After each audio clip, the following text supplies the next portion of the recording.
Let's go ahead and get started. It's 1:04 p.m. For those of you logged in live for today's webinar, thank you so much for joining us today. And for those of you who will be watching the recording later, I'm glad you are taking the time to watch it. So this is the third presentation of the webinar series hosted by the Division of Distance Learning, AECT. The series is titled Using Research to Inform Online Course Design and Facilitation Practices. We had Dr. Kurt Bonk talk about MOOC design, and then Dr. Patrick Loventhal talk about integrating synchronous sessions in asynchronous courses. And today we have Dr. Vanessa Dennen from Florida State University here to talk to us on the topic, why we don't discuss. Online instructors speak out about successes, constraints, and needs. I'm going to turn it over to Dr. Dennen to tell us, more about the topic and to take us through her presentation today. For those of you who don't know me, my name is Florence Martin. I am the DDL president for AECT this year, and it's one of my presidential goals to host a series of webinars for DDL. And so again, this is the third out of several webinars that we are hosting this year. Thank you, Vanessa. We are glad that you've taken the time to talk to us today.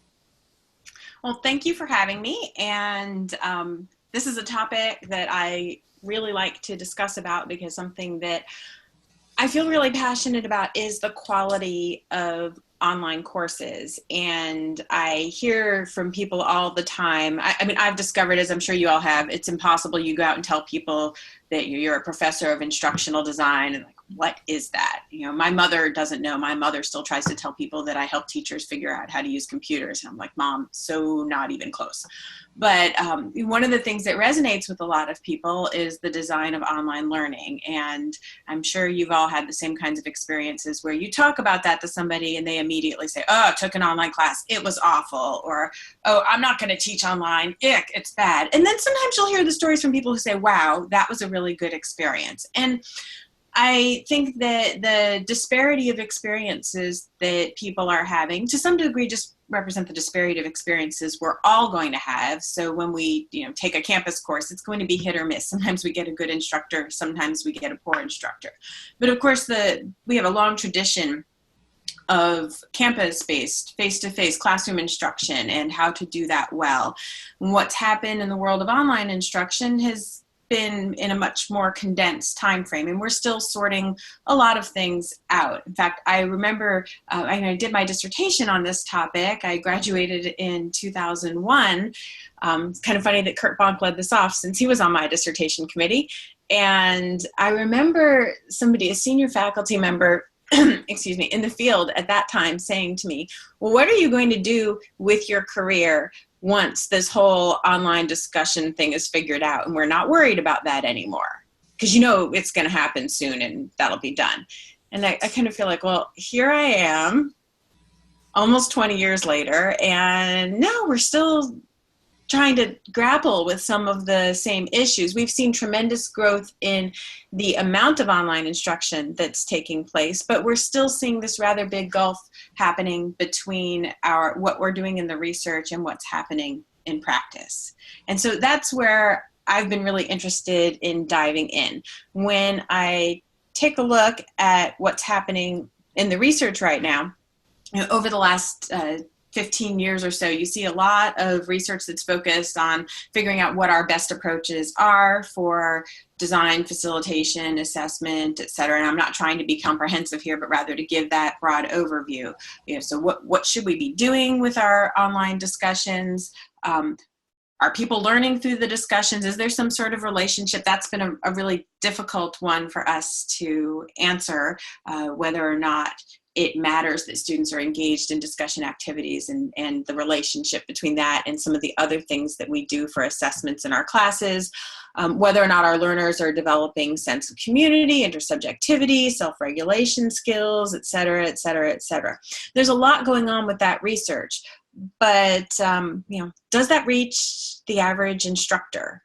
And I spend some time thinking about that and how it might reach the average instructor. I'm not thinking about our folks who are working in instructional systems or fields that are some variant thereof, but rather I'm thinking about the professor over in chemistry who decides he's going to teach an online course for the first time. Or I'm married to a historian, so I use him as my test for a lot of things. What's going to happen when he goes to teach online? And is he going to incorporate these things that we have learned through the research? Is he even going to know how to do that effectively?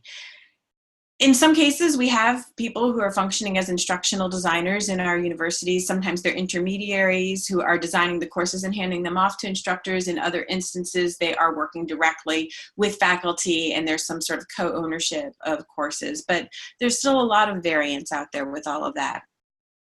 And it often comes to this question of why are we doing online discussion in online classes to begin with? Two of the studies that I like to pick out to take a look at here would be Cho and Tobias's work, where it's a very provocative title, Should Instructors Require Discussion in Online Courses? And what they do in this study is compare students who engaged in discussion and students who weren't engaging in discussion. And long story short, what they find is that the only significant difference, this is using community of inquiry as the framework, the only significant difference occurs with social presence. And they looked at all three kinds of presence within the community of inquiry framework and also took a look at learning outcomes, and the difference was social presence. Richardson et al., they took a look at instructor perceptions of presence in online learning environments. And in talking to these online instructors, they found out that they all agreed that presence was an important thing, and they talked most overtly about social presence, but in talking about it often brought up things that had to do with teaching presence, but their responses really varied as to what exactly they thought was important about it. So there's this sense that connection is going to be an important kind of thing, but no real agreement on exactly why or what kind of connection is going to be there. And so, these are some studies that are trying to grapple with this idea of why we're doing it and whether or not it's really going to make a difference in practice. And this is stuff that I like to research. And when I start to research, I like to tell a little bit about stories, because I think that we all come from our own personal angles with this. And mine has been, I recognize that I exist, you all exist, in this really privileged corner of higher education, because we tend to have really engaged learners. I mean, learners who want to learn about making learning better, right? What could be better than that? When I ask my students to do something because it's going to make learning better or because it might make it a better instructional environment, they're willing to try it. Most of them anyway, enough of them to get really robust things happening in the classroom. I get a lot of rich dialogue out of my students, online, offline as well. There's back channel communication, so much going on there. But I recognize how privileged that is. And again, it helps to have, like I said, my benchmark, the historian husband, who I can go to and say, hey, what's happening over there? And it's not the same. The students are different. They're there for different reasons. Their interest isn't necessarily in the process of learning or figuring out how different instructional techniques play out. A lot of them are there for a performance goal, such as getting an A, maintaining a GPA, graduating on time, fulfilling requirements, as opposed to being there for some sort of a true learning goal related to the content of the course. And so what I've concluded from this is that studying my students is a really bad idea. Whether in my own classes, which I just don't do, or other people's classes, it's just not a good setting for conducting research on learner engagement, because those learners by and large are going to be engaged. But if you go out to the larger university, I find that they're not going to be so engaged. I've gone out to the larger university and I've tried to recruit participants time and again. What happens? Well, recruiting participants is hard work. This is what my doctoral students tell me when they hit the dissertation phase, time and again. I have to find participants. This is the hardest part. I've even had people say, what? You're not going to give me my participants? I say, no. Would you like to know what I did for my dissertation? Do you want to know how many messages I sent out to people to find the 10 sites that I ended up having? I mean, it was hundreds, and they went unanswered. I got, "Are you crazy? No, I'm not participating." I got some very polite responses that declined as well. I got 10 in the end. One of whom wasn't quite accurate about what he was doing, so he didn't even fit, so we had to get rid of that one. Yeah, it's hard work. Recruiting online participants is harder work because they just ignore your email. It kind of makes you think, though, what's happening in all of these classes. If they're ignoring my email, are they ignoring their instructors' messages too? And, a lot of that happens. There's a lot of communication breakdown that happens online. So when we get into this problem, we have challenge of getting these participants across campus. And I wanted to hear what the instructors' experiences were across campus. We also have this situation where we believe that these discursive interactions promote learning. People generally say it's a good thing, but are the instructors able to make this happen in their online classes? And we can spend all of this time over in the College of Education talking about what instructors are doing and believing, but do we really know what they're doing and what they're believing about it? And, well, the only way to find that out is to go ask them. So that was what I set about to do. And I did this with somebody else. So my co-investigator on this is Dr. Tammy M. She currently works in South Korea on their Online Lifelong Education Institute. But she formerly worked with me. She's actually one of our doctoral students at Florida State. And we put together an online survey so that we could investigate what instructors really were doing and what they really believed. And the questions that guided our study was why the instructors were using or not using discussion boards in their classes. One of the things that we noticed was there had been an assumption that all the instructors were going to be using discussion boards in their classes, but when we had gone out to try to contact potential research participants, one of the things we found out talking to the instructors right away was that they weren't all using them. And some would say, tried it, didn't like it, got rid of that part of the class. So even if there was the belief at the university level, like that a course was approved a certain way and that that's how it was going to be taught, the instructors might change things after the fact to suit their own purposes. We were curious about how they were designing, facilitating, and assessing their discussions, and also moving forward from that, based on what they thought were their own strengths and weaknesses, where would they like to have some sort of assistance for professional development so that they could get better at doing that interactive portion of their classes. We ended up with 75 instructors. This is all from the same university. They were recruited using the list of online instructors at the university. We were given the list of instructors for one school year. As it turns out, it was not the best list in the world. So the survey went out. There were some people who wrote back and said, "Hey, I've never taught an online class here before." And we quickly figured out that that list also included faculty members who were supervising adjuncts or graduate students who were the actual instructors of record. So they were just on the list, for your information, as well as people who were preparing to teach online classes in the future, but who had not yet done that. And some random administrators and such also ended up being on that list. But 75 people replied in the end. We used that online survey.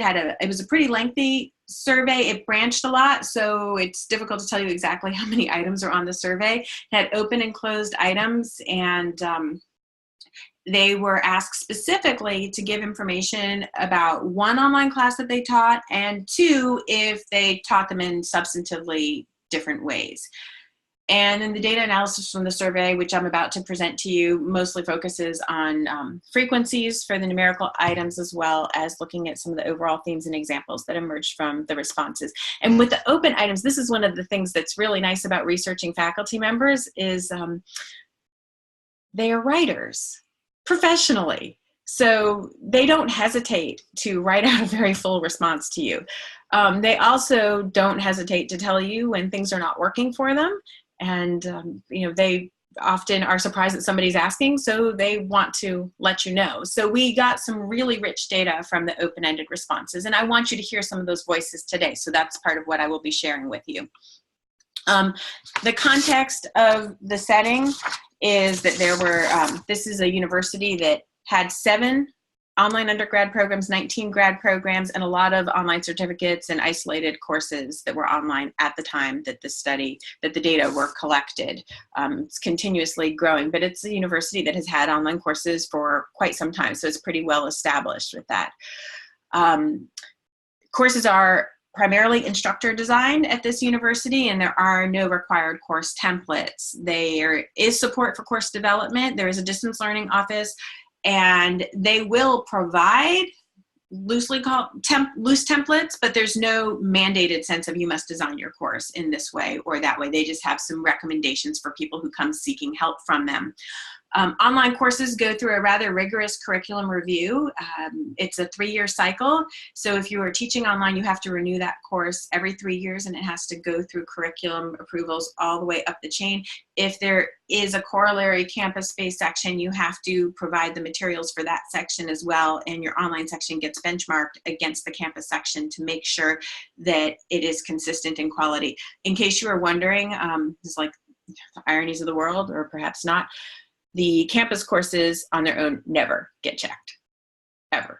Like 25, 30 years. This is something that people discover when they go to put a course online and they are told to go get the copy of the campus syllabus that's officially on file, and they discover that it's, typewritten. It goes way back. You can get Quality Matters reviews. They are optional for the most part. If you are working with the optional support for course development, you are going to get a Quality Matters review done on your course, but otherwise you're not unless you explicitly request it. The participants in this study really hit across the range of positions within the university, but you can see nicely here that there were quite a few associate professors and professors, as well as lecturers. The people who you might expect would have less teaching experience, the assistant professors and graduate students, are less represented here. And it's probably due to them teaching fewer courses online overall within the population at this university. The participants represented 11 colleges. There's kind of like a bombing of communication information and education here, but that actually is representative of where there are a lot of online programs and where the well-established online programs are as well. But there's a smattering coming from across other parts of the university. In terms of years of teaching experience and online teaching experience and online classes taught, again, there's just a wide range of experience that got represented among the people who responded to this survey. And we've got down here 38 people who have 11 or more years of teaching experience, and 11 of them have 11 or more years of teaching online and have taught 27 online, 27 of them have taught 11 or more online courses. There's some very experienced instructors here along with the less experienced ones. If you look down at the bottom, you can see some information about the class levels that were taught. A lot of graduate instruction here. The lowest amount represented would be the lower level undergraduate courses, and that again is consistent with the course offerings at this university, where it's more focused on graduate education, or the upper level of undergraduate education is where they focus online education. So the course design experiences that these instructors had, and they could have had a mix. That's why this is not all adding up to 100% neatly, because some people may have designed courses in multiple ways. All but one participant had designed an online course previously, whether that was converting, doing a new course, or modifying an existing online course. So walking into somebody else's design and making a change.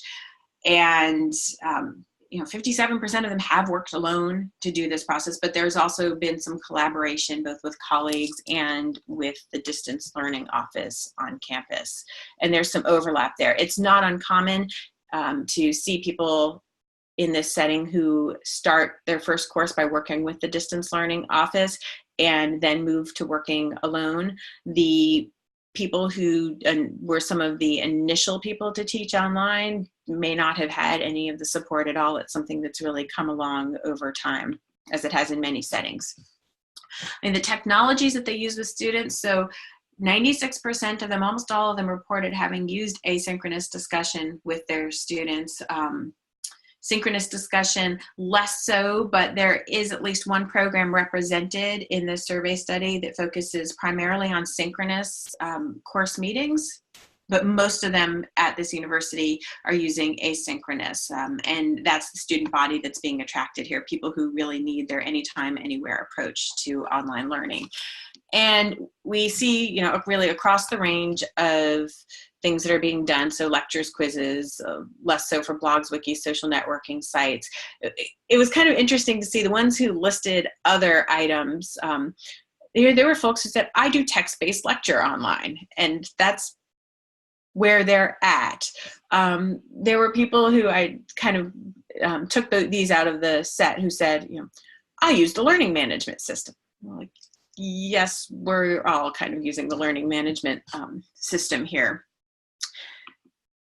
So overall use, what's happening here? What are they doing at this point in time? Well, most were using discussion in some capacity. And still, I had 8, and I really liked focusing on what those 8 had to say, and they branched in the survey. So there were some specific questions for the ones who said, no, I'm not using it anymore. We have 5 who stopped using it and 3 who never have. What's going on with them? Well, we got 4 who said that they couldn't get enough participation to make it worthwhile. And these are things that I had heard outside of the survey, so I wasn't surprised to hear this represented here. And it may sound like it's a small number, but I think that that remains a concern for those of us who are trying to promote strong online learning experiences for students, if we do believe that discussion is going to have some value, even if it's just in the realm of establishing some sense of presence for students, because we know that that can be connected to things like motivation and persistence in the online environment. Some said, well, I have these other means that I use for student interaction. I'm not so interested in discussion. Reasons why they were using, a lot of people were still connecting back to face-to-face instruction, so I have to make up for that it's gone here. And a number of them said that, well, this is how I do office hours. And the implication in their response was that that's the full extent of how they are using their online discussion, is just to connect as needed with students through office hours. But then we had some people who gave some richer responses, like the quote that's on here, that, like sharing interpretations and understandings of the material allows for the exchange of ideas and refining of concepts and arguments. It's part of the learning process. I mean, that's the stuff I love to hear as an educator, but that wasn't the entirety of what was heard here. And I think we need to hear a lot more of those other voices and come to understand them and figure out how to improve those experiences. And one of the non-users here says, it's a complete waste of time. The students are doing half-hearted attempts to meet the requirements. They're adding little to nothing. And this is what I'm hearing from other people. So I'm not using it. And that's something that's out there. It makes me wonder, and this was only a survey of the people who were teaching online, how many people are not willing to teach online because they've heard that discussion is a part of what you need to do. You're going to miss all of that face-to-face interaction, and yet all you're going to get is half-hearted attempts, and it will be a complete waste of time. So this may be a barrier for some potential online instructors. Now, among those instructors who were using the discussion, ask them, do you actually participate with your students alongside them in the discussion? And some, but not all of them, are doing that. When drilled down to ask, well, why are you going to do that? Most of them said it was to be the content expert or to correct misconceptions. But some are coming in as fellow learners. Some of them view their role as primarily answering questions. So there's really a diverse array of responses. And this is consistent with all the research so far that just says, we're not all doing the same thing for the same reasons. There is not one clear mindset here among instructors. About 3/4 of them said that they do require their students to be responding to each other, interacting with each other. When asked why they're doing that, the common thing that came up again and again was, I have to do this, or I'm not going to get discussion happening, or this is what's going to make it be like a real class, that it's not independent learning. A lot of likening it back again to the face-to-face classroom still. ask, well, how do you grade this? Because one of the things that the research has shown is that the grade is one of the things that motivates the students to participate. How much of your grade is this actually going to be worth? And so for most of the instructors, it's about a third of them, it's 11 to 20% of the grade that they're going to offer to students in their class. There were 2 people who said it's worth more than half of the grade in their class. So they've really created this discursive environment in their classes, and participating in the classes what students are being assessed on. But then there's still 22% that's down at that really low level of just 0 to 10% of a grade. And I know from other research that I've done where I've been investigating the student population and what they think about all of this, is that a lot of them say, busy work, and it's a lot of work, and I'm willing to just give it up for that little bit of a grade because, hey, I just need a C? I can get a C and not do any of that busy work. And so they just don't do it. Ask them what they grade for. And this I found interesting because when I talk to students, a lot of them say that it's the number of posts. That's what matters. And then you'll get some who also say that they're really worried about the content of post and is it good enough? So, but is there a match here? And most of the instructors claim that they are looking at the contents of the posts and the timing of the posts to see if the students are actually interacting with each other. What are they doing in there? The length of the post is still up there as something that some people are considering important. And that counting points for posts, it's still something that 50% is doing. I wonder with this one, if the students are a little bit of the tail that's wagging the dog. I know myself as an instructor, I hate to give a number because that number is what people will strive to hit so often and no more. But if you don't, the first thing the students will ask you is how many? So they kind of require us. And once you put a number on it, then, you're kind of stuck with that in your grading system, aren't you? Like if I tell my students you have to have 4 posts per week, and then I get this student who has only posted 3 messages, but wow, they are beautiful messages and they're really interactive with other people and they add so much to the discussion. I'm like, and you didn't do everything I asked you to do. Ooh, can I give you full points or not? Am I going against what I've set up? That could be problematic. Oh, the dilemmas. You ask the instructors about their personal development needs and interests. And, so what would you like? If we could get help specifically for online discussion, what would that be? And you can see that they want help designing discussion activities. They want help getting student participation. And a third of them gave other as the response. And within that, they listed out some very personal and unique needs. And I think that that's something that we should think about carefully when we start to consider what sorts of professional development are going to be offered to online instructors or even instructors in general. If you ask yourself, if you are somebody who works in a teaching position, if you ask yourself, what is it going to take for me to go get that assistance to, go across campus or to pick up the phone and call somebody? Do I have time to go sit in a workshop? Or even as we mentioned at the beginning of this webinar, it's recorded because this time doesn't fit all people's time, or do you want to, let's see, I have to go next month to some OER workshops for this award that I've gotten for developing OER in classes. And I'm thinking, do I need this? I actually know quite a bit. I've taught a class on the topic before, but it's one of the rules and I have to go. And a lot of instructors struggle with those kinds of things. Do I have to go to the canned workshop? So being more personalized, as challenging as that can be, maybe something that's valuable. And to a lesser degree, we've got people who want to improve their facilitation or become more efficient at grading. And some who say, I don't need anything. I'm doing good. And here's what I really want to share with you. Some of their voices. And like I said, the instructors gave me some really, really rich comments. And I've pulled some that represent the wide array of comments that I thought put it more succinctly. Some people wrote really, really long responses to these open-ended items. So put it more succinctly, but really hit on some of the key issues. So this instructor says, my class is boring. I think face-to-face would be better. I want to be innovative, but I feel like I'm already being more rigorous than most people. And I don't feel like there's support here. in our culture. What are we going to do about that? Here's another one who says, my students don't take it seriously. They do extremely well or poorly in online classes.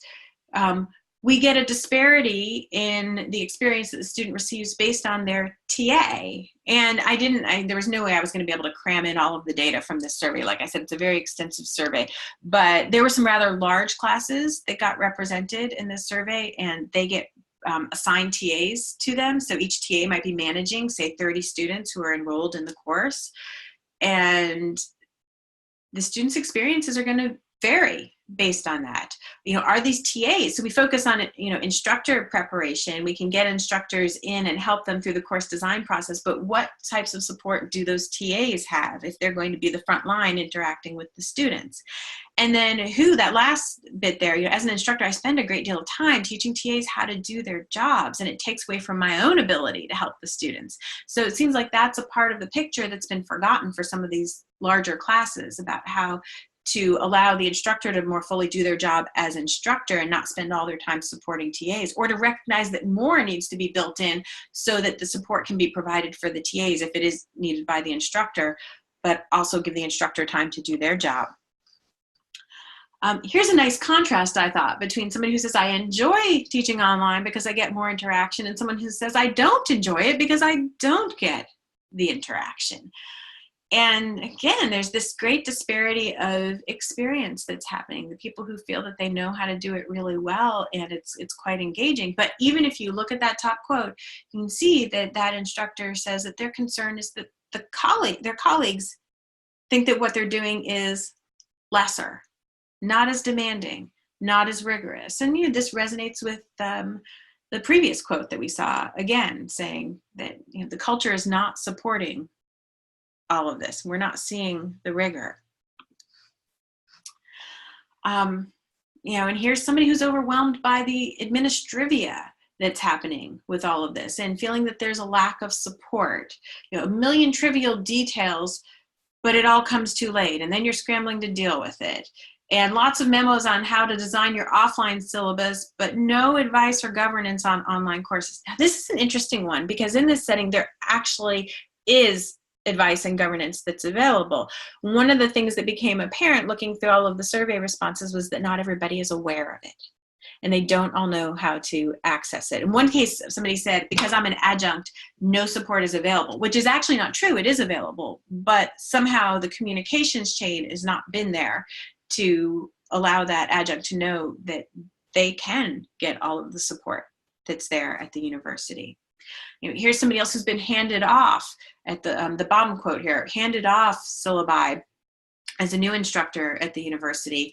And here's your course, it's design. What do I do? Well, there's no consistency in course design at this university. So they're getting 3 very different courses, and they're trying to rework it to be their own, to work for their style, but they need help. It's not really rewarded in this setting. And can help come in the form of an online class itself. It's basically, I don't have time to go attend workshops, to go do all of this other stuff, but I need help. What do the students want? I kind of like this next quote, because, and this was one of the instructors, if you look across the whole survey, who has done quite a bit and is quite confident in their teaching. You hear a lot about, like, the students, they want more. They want all of the technology. They know all of the technology. We need to be teaching to the so-called digital natives. Well, this instructor said, I asked what they want, and they don't want more. They're kind of done. It's enough. So throwing more at the students is not necessarily the key. And again, this is just one voice that's here, but it was one of the more knowledgeable and experienced voices.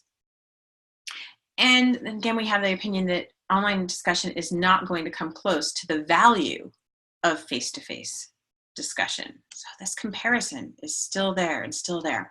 So, trying to sum it up, and again, I wish I could give you the whole data set, because it really is so rich and beautiful, and so many stories that are there. It's, this was going to be just this study of convenience that we could do, because we were kind of curious and wanted to see what would happen. And we were just bowled over by the rich data that came in and really being able to think about the situation that these instructors are in. So their experiences in preparation vary so much, and this is all at the same university. And their valuing of this online discussion experience and their perceptions of the quality of it vary widely, from people who are quite confident that it's high quality and it's a good thing, to people who are doing it but not really sure, who are just giving up because they don't see the value and they don't see the quality. And there's this problem with the instructors who might be needing help, who don't feel that they're getting support and don't know how to get support. A lot of them do feel that the discussion is an important part of their teaching repertoire, whether they're just using it for office hours or they're really using it to richly engage their students. But there's still a sizable minority who's not. And when we start talking about research with real people and real practices and what they're doing every day, one of my greatest concerns has always been what I would consider to be a sense of dismissiveness of that minority, to say, well, let's just not worry about them. Instead, I like to think about how many students' lives they are touching and whether or not those students are having a good educational experience and what their impression is of this type of learning. If they come in and they have a negative experience, let's say as an undergraduate just testing out an online course to see what it's like, what's going to happen to that person in 6 years and 7 years when they decide that they want a master's degree, but they're entrenched in a job and going to campus is going to be difficult for them, and online might look like the best option for them in a practical sense, but they're coming into it already having a really negative association with online learning. I think that we need to think about those instructors and think about how we can help them be more successful, or if it's a lost cause, think about how we can get them out of online teaching altogether and perhaps bring in other people and give the appropriate support so that they can be successful. One of the things, and I didn't cover this data explicitly in here, but they talk about the minimum discussion requirements in their courses, and they're not requiring a lot. Again, I think it's some of that tail wags the dog thing where the students aren't going to do much, so I'm not going to require much because it's going to be an uphill battle to get them to do more. And so they're not really getting a lot of actual discourse. And I think that this can really tie into the valuing or lack of valuing of discussion in the class setting. You're not going to start to see really rich things happening on your discussion forums until you get a lot of participation from your students. And solid participation from your students, not just where they are topically threading underneath each other's replies or just saying, hey, great post, thanks, I learned a lot from you. But where they're really engaging with each other's ideas. And when people see that, then they're going to be more likely to want to replicate that. But the answer to it is seeming more and more like it might be providing some sort of personalized assistance or consulting related to design and facilitation. And one of the struggles, and this does come up in some of the comments also, none that I shared here, is that when people have gone to training, it's all focused on the buttonology of it all. So, how do I upload my files? How do I set up my discussion boards? But not how do I craft a good discussion, and especially not how do I engage with my students on the discussion forum appropriately and model for them the kinds of interactions that I want them to be having. And it really does start with the instructor there. So I'd like to open up to any discussion or questions at this time. And those of you who've come live today, thank you for doing that.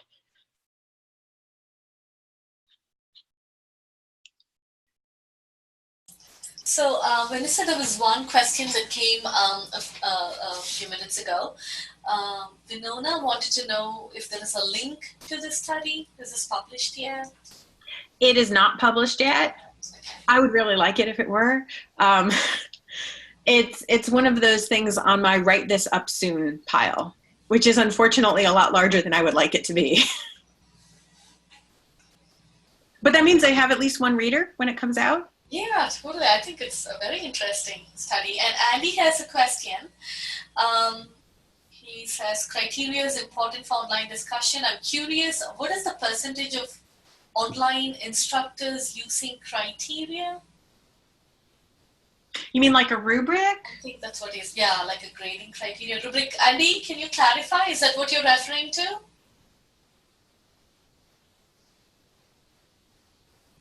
Yes, rubrics. Yeah. You know, I'm not sitting here with the full data set, so this is off the top of my head. I want to say that it was, I want to say it was about 50% of the ones who were doing graded discussion said that they had a rubric that they were using. A lot of things came out at about 50% in this study. Okay. Yeah, thanks. Good to know. And Winona says she'll be reading your article when it's out. Oh, thank you. And I think that 50%, like, it ties into the ones who were looking at the content. So there's something that's kind of parallel there about that group, because you know, people who are just counting posts, you don't really need a rubric in order to count posts. You can just do that pretty easily. And a lot of them are requiring just one or two, like one initial post and one response to a classmate. So it's really simple to see that that's been done. I have a question, if it's okay. So, you know, I teach entirely online, but when it comes to office hours, I always feel that I have to do synchronous office hours. So I schedule either, you know, WebEx or Hangout sessions. But I saw in the comments, you know, that they were using discussions for asynchronous office hours. And I thought that was neat. I've never thought about that. Do you have any idea how somebody might be able to do that? Well, you just set up a forum. I mean, it's basically, they were equating having people physically come to your office to ask questions with having a forum where the questions could be posted and just answering them as they come, which I think a lot of people do have. Right. Just a Q&A forum. I know there's at least one comment in there where somebody made clear that they have, like, if not other times during the week, they have explicit office hour times when they sit down and say, this is when I'm going to answer all the questions that appear in that forum. Because they said their students aren't necessarily going to be available for a synchronous meeting. Okay, yeah, that makes sense. Because I do I call it as contact the instructor forum, and I respond to questions that come through, but I never saw that as office hours. So. And I think across the data set, there were 3 people who said that they had done synchronous office hours, but nobody shows up. Yeah, you're right, yeah.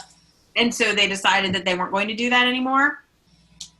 And so we'll do asynchronous instead, which it makes perfect sense to me, because I mean, my own experiences in teaching online had been that if I were to do something like back in the day, when it was just Skype that I had, and I haven't done synchronous office hours in years, because what I would do is I would just set up there on Skype and nobody would show up, or which was fine, and I would have other things to do, or I'd have one person show up and they'd be like, hey. And I feel like, okay, clearly, like, you want interaction with me, you want to talk to me, but about what? And I always felt awkward, like I didn't know how to maintain those conversations. So what I personally do now is I always have a Q&A forum on there, and I let my students know, because I'm also teaching campus courses, like, this is my office hours, and during this time, or other times that we set up by appointment, I can be available for face-to-face, phone, or Skype. You let me know. But I have them book it in. Okay, thank you. Yeah, and that's from my experience too, you know, both from research I've done and also practical experience. I think students are definitely choosing asynchronous over synchronous when it comes to... Well, a lot of them have such busy lives, and that's why they're doing this kind of program. And of course, this study was looking explicitly at asynchronous, but based on some experiences that I've had recently in talking with students who are enrolled in synchronous online programs, you know, even for them, it's that same sense of a very busy student. I've started to, and again, you know, I don't have systematically collected empirical support for this, but but the impression that I've gotten from it has been that the students who are self-selecting into synchronous programs are having the same struggles with time, and just recognize that they would really struggle with making themselves set aside the time or get around to doing their work in the asynchronous course. So having that set block for a synchronous course, but at least not having to travel somewhere, so being able to do it at their office, at home, wherever they happen to be, not deal with parking, etc., is going to be a plus for them. So, you still got that busy student, in many instances where school is the third or fourth or fifth priority on their list. You're right. Here's a question from Jennifer. We are working on a campus-wide portal for online teaching and learning for faculty and grad students.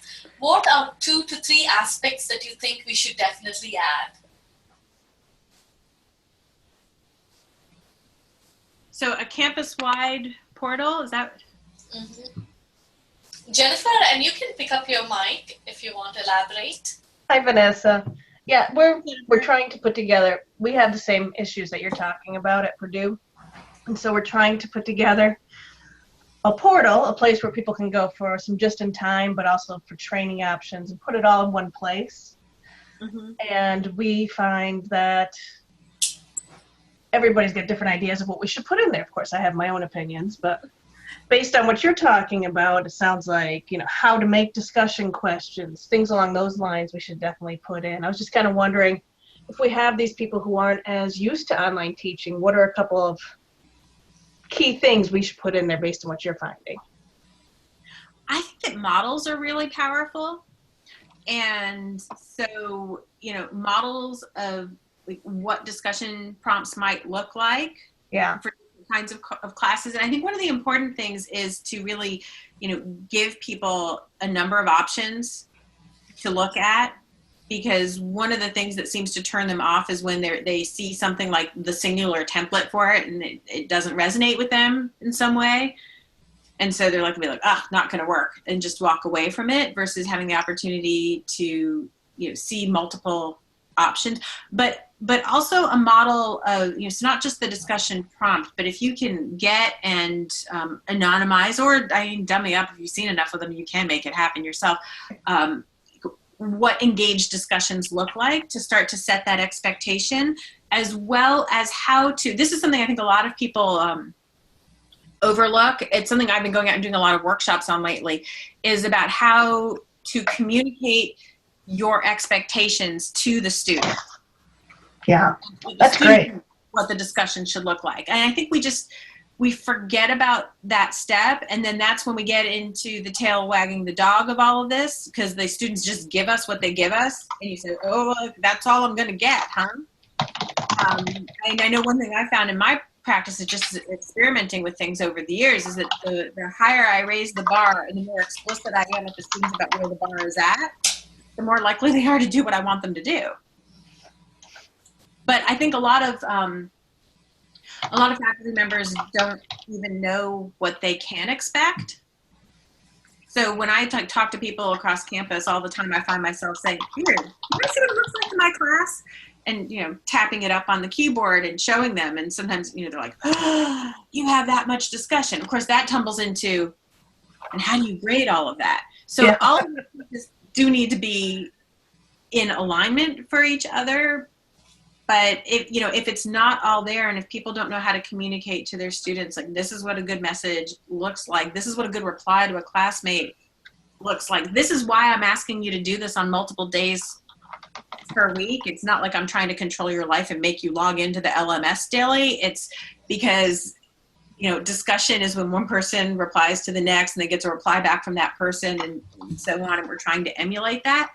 Because otherwise people don't realize it. And talking to students, I've learned so much talking to students and getting their perceptions. I have, from another study on the pile of really need to write this up this summer, I have this great quote from a student. A lot of them had danced around the topic, but this one guy just put it in perfect words. He said, the whole point of not taking an online class is that I don't have to interact with anybody. Like, that's why we took the class. So Why would you want to be messing with that? I hear that. But, if we as instructors say, oh, okay, I guess we're not going to do that. Like, who's in charge? I think that if I didn't know how to change that, if this weren't my area, this is another privilege that we have. Something doesn't work in your class. Guess what? You're an expert in pedagogy. You can figure out what to try next. Yeah, and we do have the instructors who are the same way. So yeah, it's online. I don't need to interact. So yeah, I know. But thank you. I appreciate. I wanted to see, outside the box what other people think. So I appreciate that. Okay. That's exciting that you're building a portal. Mm-hmm. Well, maybe I will tap into your knowledge. I'd love to see it if I can as you're developing. Oh, it's either going to be really great or it's going to bomb. I haven't decided yet, but but it's all a learning experience, right? And you'll have something to write about afterwards. Yeah, that's true. Yeah. Okay. Thank you, Vanessa. So we have one more question that's come through. It's actually 3 questions from the same person, from Fang. So her first question is, if asynchronous or synchronous interaction is subject-oriented, if to write first before using audio in a webinar is a sort of online discipline? I'm not sure I'm understanding. I didn't quite catch the second one either. Fang, you might have to explain that one to us. Yeah, it's like for like a traditional classroom setting, we might have disciplines, like different disciplines, like 2 students.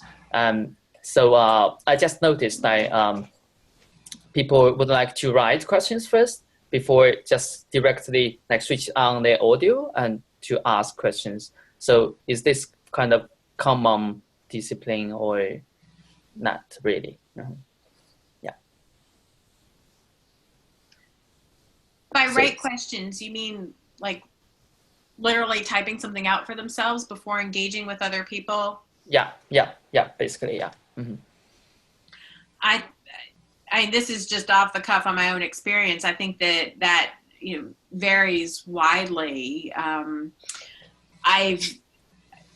In my years of teaching online and talking to students about their online learning experiences, and I've had the great privilege of having the same students online and on campus too. And sometimes it's fun to see how their interaction styles and their personalities change when they get into a different setting. It all depends on what their comfort level is with being somebody who just speaks off the cuff about something, or feeling that they need to have words chosen very carefully in a class setting. And I do know there are some students who are really careful and deliberate about that. I know that in synchronous online settings, there are some students who are usually quite talkative in the classroom who tend to be quieter because it's being recorded. And so while they're okay with the idea that speaking off the cuff, it's fine when their words are more ephemeral, when they realize that their words are not going to be that ephemeral, that somebody could go back and listen to them again later, that they are more cautious with it. They want to make sure that they sound better when they do that. I see the same thing to people typing out in forums. There are at least once a semester I get a new student who has dashed something out, hasn't figured how to edit their own post yet, and said like, I typed it quickly and maybe the tone is off. Help, can we fix that? So that you see both things happening. And then I'll have students who express to me like, I take so long writing my posts because I want to be careful with my words. So again, things are going to vary as much as people are going to vary. And he has a third question too. Feng wants to know if it is common to have video during webinars, or how important is it? How important is the video part of webinars? Yep. I think that some bit of video is important, but there's often a trade-off with bandwidth, and that becomes a very real issue that we need to think about. Like certainly having all the students on video at the same time can be overwhelming, really slow down things. And that's where you get mouths moving and then the audio is not tracking with it. And that's often more frustrating or distracting. I know when I do webinars with my students, I tend to come on video at the beginning and then I'll just like push off to the slides later and shut down the video. And I'll come back up at the end if we're just talking freely about something, but no need in between. My students have often been very reticent to participate with video. And this isn't just at the webinar, this is with using, say, another tool like using VoiceThread, where you have the option of leaving a text comment, an audio comment, or a video comment. And I find most people will leave text comments, and when people leave video comments, others will come on and comment on there like, wow, you were brave. People don't like to see themselves on video. Yeah. I get it. I don't really like to see myself on video. Great. Okay, so it's almost, or it is 2:00. So thank you so much for taking the time to do this webinar for us. Thank you very much. Yeah, very important topic. So we have 2 more webinars coming up. On April 25th, 1 to 2 p.m., we'll have the webinar by Dr. Charles Graham, and one on May 4th by Dr. Jennifer Richardson. And you'll see the advertisements being sent out through the DDL email list as well as through the Facebook group. Thank you all for those who took the time to attend in person, and for those of you who are going to be watching this through the recording. And Vanessa, thank you again for taking the time to do this for DDL. Oh, thanks for inviting me. It's been fun. Each morning